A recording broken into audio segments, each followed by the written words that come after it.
वालेकुम फ्रेंड्स। उम्मीद करता हूँ आप सब खैरियत से होंगे। जैसे कि आप सबको पता है कि कल हमने कंजंक्शन और उसकी इम्पॉर्टेंट कॉन्सेप्ट्स पढ़े थे। आज हम काइंड्स ऑफ कंजंक्शंस पढ़ेंगे।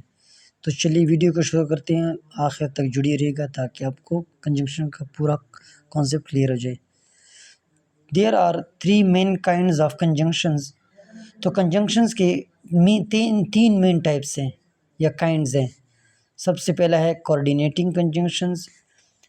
These conjunctions join equal words, phrases or sentences. The easiest way to remember them is coordinating conjunctions वो होते हैं जो वर्ड्स को मिलाते हैं, फ्रेजेस को, सेंटेंसेस को। तो कोऑर्डिनेटिंग कंजंक्शन को याद करने का इजीएस्ट वे जो है वो है fan boys. This is the short trick for students. Fan boys, F is equal to for, A is equal to and, nor is equal to nor, but B is equal to but, O is equal to or, Y is equal to yet, and so S is equal to so। तो example से मज़ीद समझते हैं। For example, I like cricket and football. So this is I like cricket, this is sentence, and is coordinating conjunction and football is word. तो ये जो coordinating conjunction ये sentence और वर्ड्स को आपस में मिलाते हैं, दो सेंटेंसेस को आपस में मिलाते हैं, दो फ्रेजेस को या दो क्लासेस को आपस में मिलाते हैं। She is intelligent but lazy, तो this is coordinating conjunction. Hurry up, this is phrase. Or is coordinating conjunction. You will miss the bus is sentence. It was raining so we stayed home. तो ये सारे coordinating conjunction है, and, but, or, so. तो ये या तो दो words को आपस में मिलाते हैं, या दो सेंटेंसेस को, या दो फ्रेजेस या क्लासेस को। आई होप आपको समझ आई होगी। इसके बाद है subordinating conjunctions. These conjunctions join a dependent class with an independent class. Subordinating conjunctions वो होते हैं जो डिपेंडेंट क्लास को इंडिपेंडेंट क्लास के साथ मिलाते हैं। डिपेंडेंट क्लास खुद कोई कंप्लीट सेंस नहीं देता, वो इंडिपेंडेंट क्लास के साथ मिलकर आपको एक कंप्लीट सेंटेंस मीनिंग के साथ देता है। फॉर एग्जांपल, ये कॉमन एग्जांपल्स हैं, इन कॉमन सबऑर्डिनेटिव कंजंक्शंस हैं। Because, although, since, if, when, while. Sentences में देखते हैं, I stayed at home because it was raining. I stayed at home, मैं घर में मैंने स्टे किया, तो क्यों किया आगे बताना पड़ेगा क्योंकि इसके बगैर ये नामुकम्मल है। बिकॉज सबऑर्डिनेटिंग कंजंक्शन है। इट वॉज रेनिंग, क्योंकि बारिश हो रही थी इसलिए मैं घर पे रुक गया, तो इसके खुद ये कंप्लीट नहीं था। कोऑर्डिनेटिंग सबऑर्डिनेटिंग कंजंक्शन और आगे का जो सेंटेंस था उसने इसको कंप्लीट कर दिया। इसके बाद, ऑल दो ही वॉज टायर्ड, अगरचे वो थका हुआ था, तो बताना पड़ेगा क्यों, कैसे थका हुआ था, क्यों थका हुआ था।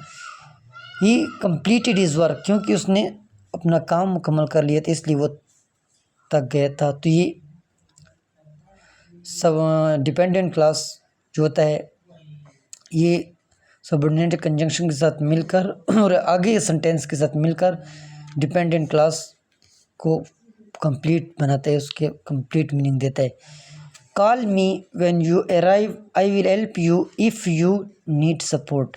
तो ये डिपेंडेंट क्लास है, सबऑर्डिनेटिंग कंजंक्शन आगे सेंटेंस के साथ मिलकर इसको कंप्लीट कर दिया, तो डिपेंडेंट क्लास को इंडिपेंडेंट क्लास के साथ मिलाता है, ये सबऑर्डिनेट कंजंक्शंस उसको कहते हैं। इसके बाद correlative conjunctions. These conjunctions always work in pairs is called correlative conjunctions. For example, either, or, neither, nor, both, and, not only but also, these are correlative conjunctions. Sentences, you can choose either tea or coffee.